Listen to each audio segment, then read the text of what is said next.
Okay, so got the cable really nice and free, but the problem is that it might rust again because you end up with like this here.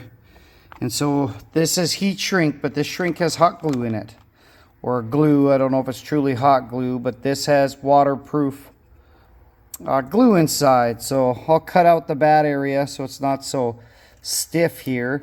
And then I'll go over top of it with the heat shrink in any of the other areas because the cable's free. But again, it ain't going to stay that way if any water gets into it. And motorcycles aren't waterproof.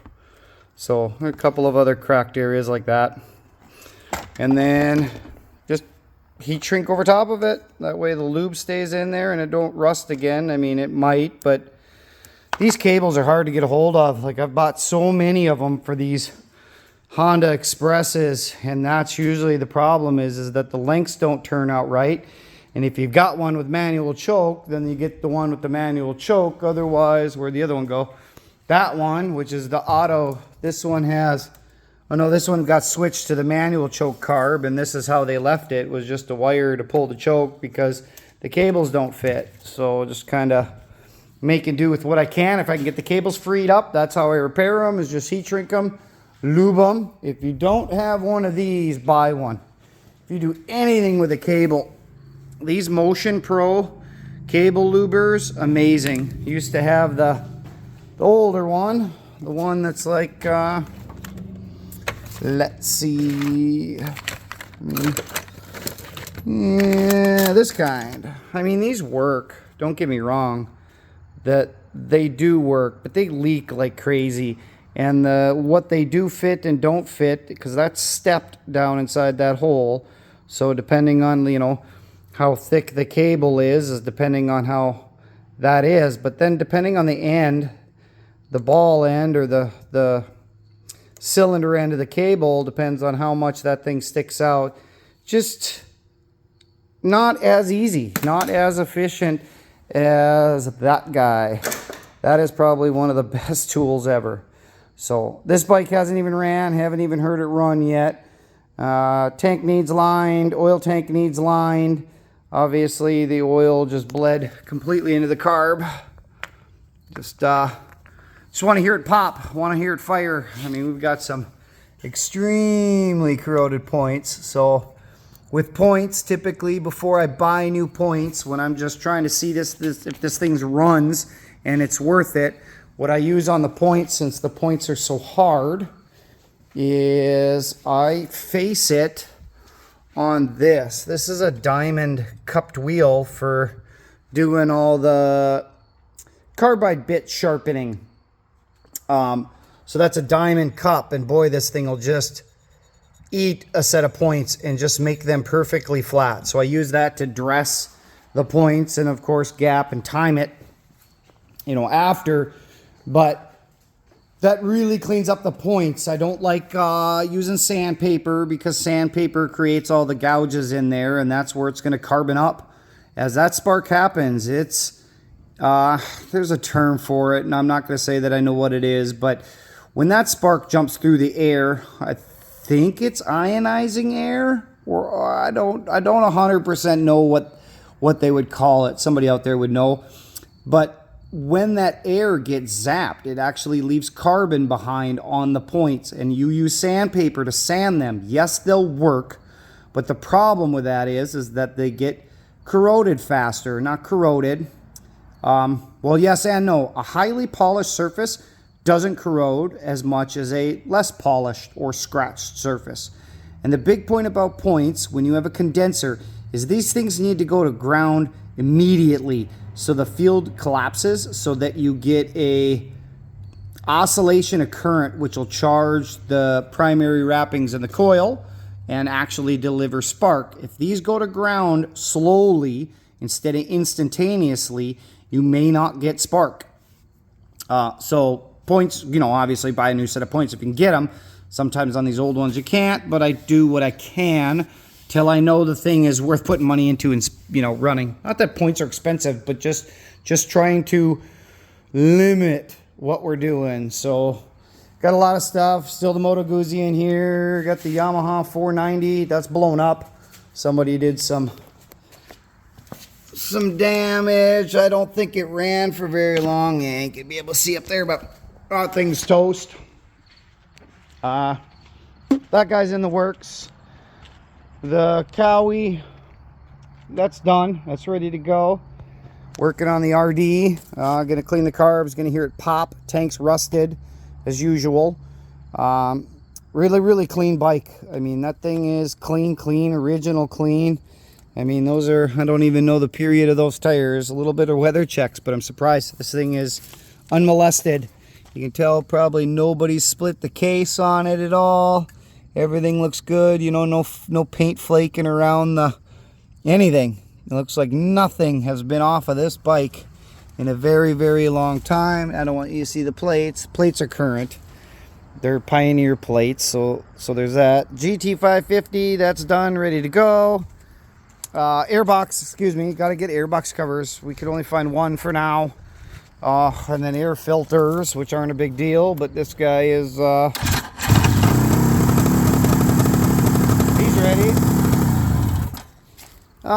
Did that lost the cylinder. The front cylinder went down. Fouled plugs in that guy. One carb, so it's kind of weird. I'm going to look at the ignition system on that because I think that's what it is. That's done, ready to go. Done, ready to go. Done, ready to go. The V30, that has a fuel pump in it that I had to modify because they don't make the originals. That the fuel pump's way down back in there, and it makes a 90-degree on the inlet and outlet, and almost all the pumps are straight for the V40 and the V65, so I modified that pump. I'm not 100% sure if that's what it is. Runs great for about 3 miles, spits and sputters a little bit, and then comes out of it, and then runs great for the rest of the ride, so I'm not 100% sure on that. Got to go through the carbs on that. That's a handful, still working on it. Well, what it is it needs a bath, but we did the shifter return spring for the shifter to come back after. They snapped back then and they snap now, so that's a little bit of a problem, and it's been sitting here for quite a while, usually because it gets buried in the back and it's hard to come back to it. But I'm 99% done, just gotta do this. That's the brake switch for the brake lights, and it looks like it's got a piece of metal welded on it, and that sucker's done. It's not making contact, so we don't have any rear brake lights. Brake lights are wired. Front brake lever gives the brakes light to turn on, but that doesn't, because I was double checking that all the wiring in the back is good. We're good there. Just get that switch done, give it a bath, it's done. Yeah, tank rusted, so had a pinhole in the top. He had the tank redone, and somebody did a pretty decent job of doing the bottom half of this tank, but they didn't pay attention to the top, or it just rusted on the top. So got that brazed over and then lined it. The YA6, that's done, ready to go. Just needs some attention to drive it. Parts bike, GT550, the CB750s coming along. I got to pick up 2 more of those caps. Well, they're all the same. All 4 of them are the same, but 2 of them are gone. So got to do that. Got to get the turn signals mounted, the rear rack mounted, the tank for that one. That's original blue. So that's the original color for that bike.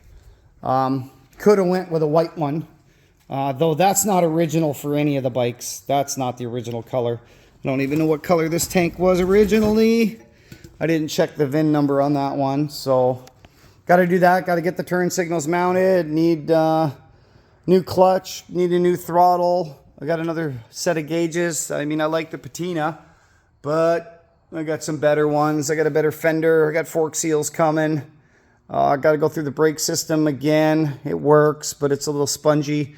The hoses are bloating or expanding when you get hard on the brakes. So got some fork seals coming for this. This bike hasn't ran for a long time. Got to pull a dent.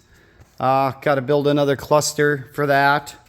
That's got, hopefully I can make one more cluster out of all of these guys. Toying with the idea here of using these old glass cutouts Like these are glass from another bike, but like they're siliconed on those ones, and I don't know if they're going to work to go on these. And up inside here to give the right space, because the problem is that this bezel, the bezel for the gauges, this piece is only held on by the ears of these two plastic ears that go in there, and then this goes on here. So if this can't get screwed on with that piece of glass down in there, this will just come right off. There's nothing holding that on. So I don't know. I was thinking, you know, if I got any of these that are worth anything. Actually, I might. Like that one's broken, so that would be no good to do anything with, but it's got a clear lens, which kind of sucks. They were never meant to come out. See, like they're molded over that lip. So they were captured whenever they were made. So even though that polished up nice, it's cracked. And I'm not looking to be waterproof, but see, I don't have an ear for it to hang on to the bezel. I think it sits like that, and one screw there and one screw there, and then the whole gauge clusters are hung on through here. So thought about 3D printing them. Maybe I could 3D print these and leave this face shallow to make up for the piece of glass to go over the top. Again, I don't know if this is going to be possible. It's almost like that this is what somebody had done, but these were off a Honda set and these were Suzuki. See, I think that these were kind of replacement type things. Maybe they did back in the day, but these were off of a Honda because these are off of these bezels, which made me think about that. See, those are better looking, and that's another CB750.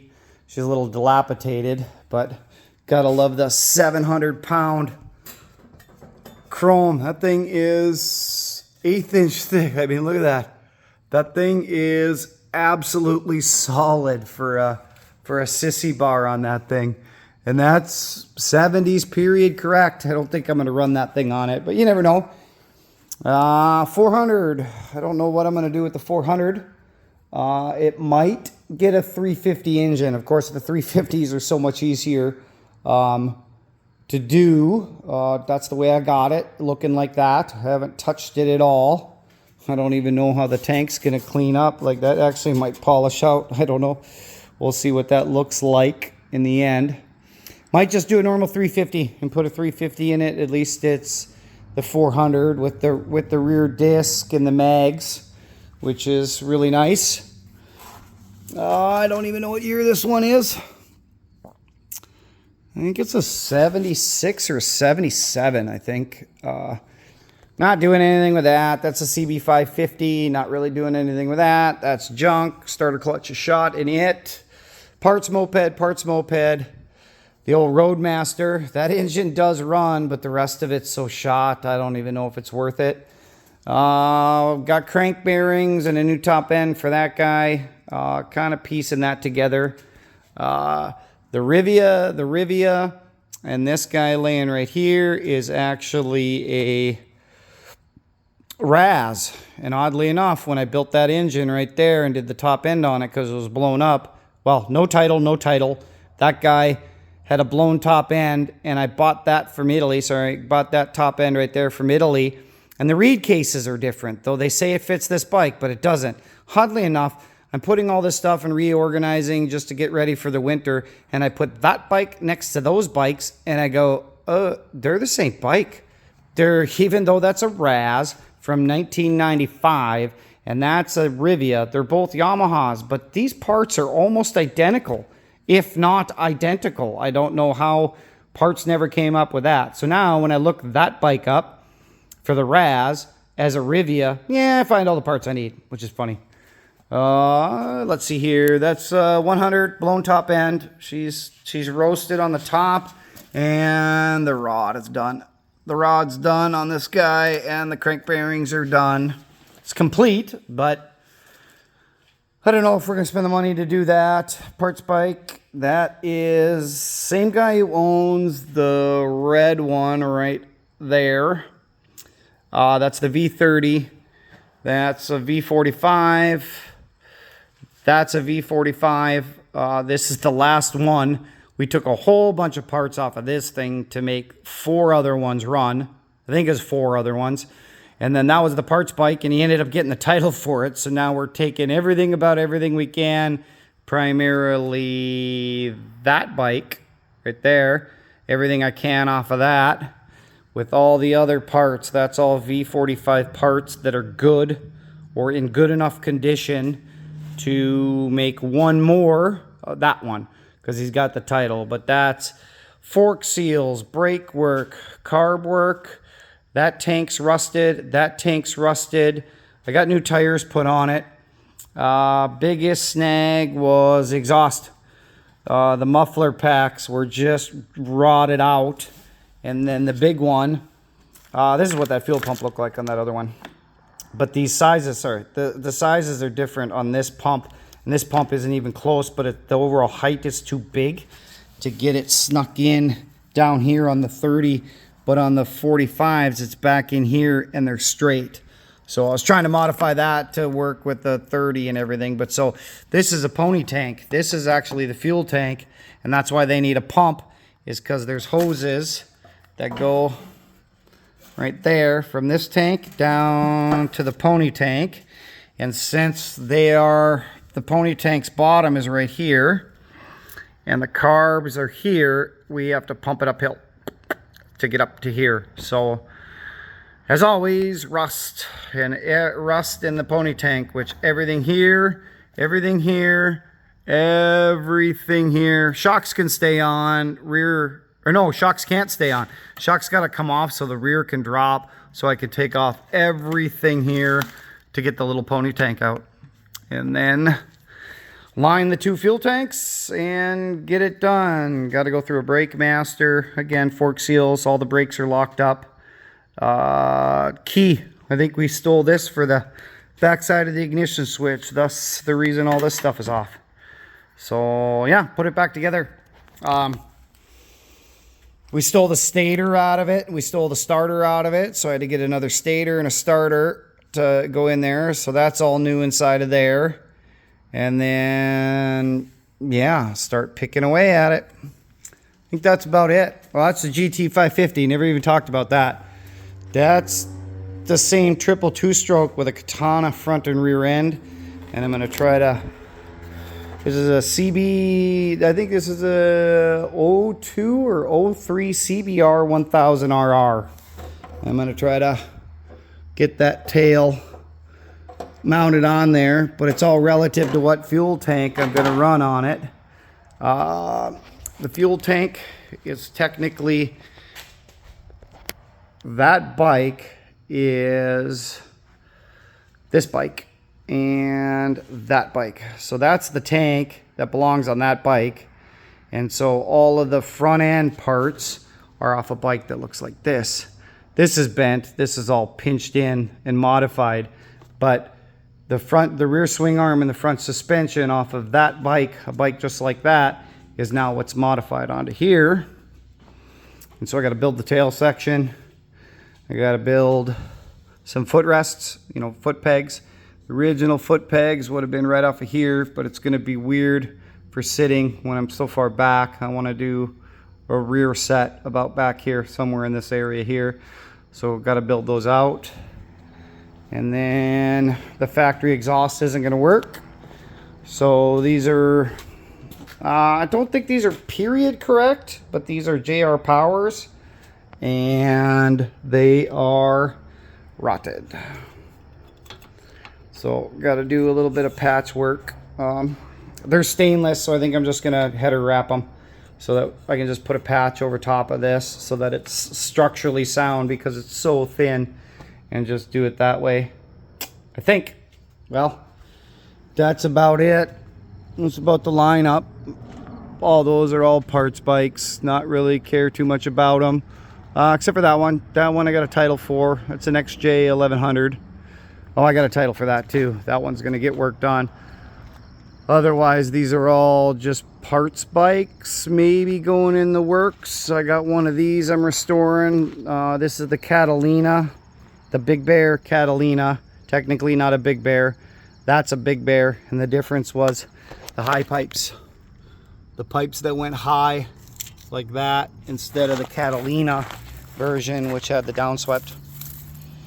They were trying to do the keep up with the Honda Scrambler, the 350 Scrambler, and so they went with high pipes on the same bike. Like these two are basically the same pipes, but Catalina, Big Bear, so it had the pipes high. That was my first bike ever. Thanks, cuz. He gave me one of those, and I got that running. Unfortunately, it blew up because I never went through the oil pump, which was lesson learned. I don't think I've ever got anything running with an oil pump that I didn't make sure the oil pump was running because of that. So that's not my original bike, but that is the type, exact same color scheme, everything, RD 250. So hopefully I'll get to restoring that. That thing's pretty disheveled, but believe it or not, I've got a lot of the parts to put it together. So yeah, that's about it. Back to work.